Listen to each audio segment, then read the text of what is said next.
যাদের ওপর হজ ফরজ।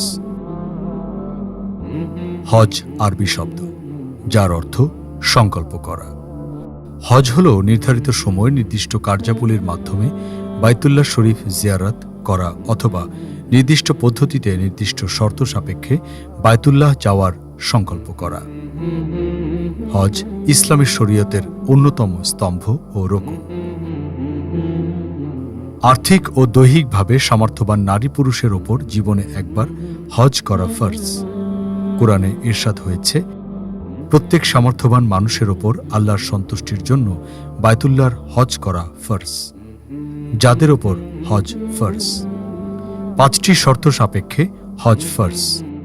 মুসলমান হওয়া, আকল থাকা বা বিবেকবান হওয়া অর্থাৎ পাগল না হওয়া, প্রাপ্তবয়স্ক হওয়া, স্বাধীন হওয়া অর্থাৎ কারো গোলাম না হওয়া, দৈহিক ও আর্থিকভাবে সামর্থ্যবান হওয়া। তবে নারীদের ক্ষেত্রে সঙ্গে মাহরাম অর্থাৎ যেসব পুরুষের সঙ্গে দেখা সাক্ষাৎ বৈধ থাকা তাদেরকে নিয়ে যেতে হবে।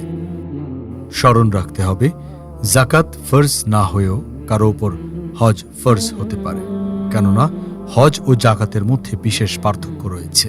যেমন জাকাতের সম্পর্ক নির্ধারিত নিসাবের সঙ্গে, হজের সম্পর্ক মক্কায় আসা যাওয়া খরচের সঙ্গে। সুতরাং স্থাবর সম্পত্তির কিছু অংশ বিক্রি করে কেউ যদি হজ আদায় করতে সক্ষম হয় এবং হজ থেকে ফিরে এসে বাকি সম্পত্তি দিয়ে জীবিকা নির্বাহ করতে পারে, তাহলে তার উপর হজ ফরজ। একইভাবে ব্যবসায়ীর দোকানে যে পরিমাণ পণ্য আছে তার কিছু অংশ বিক্রি করলে যদি হজ করা সম্ভব হয় এবং ফিরে এসে যদি বাকি পণ্য দিয়ে জীবিকা নির্বাহ করা যায়, তাহলে তার উপরও হজ ফরজ।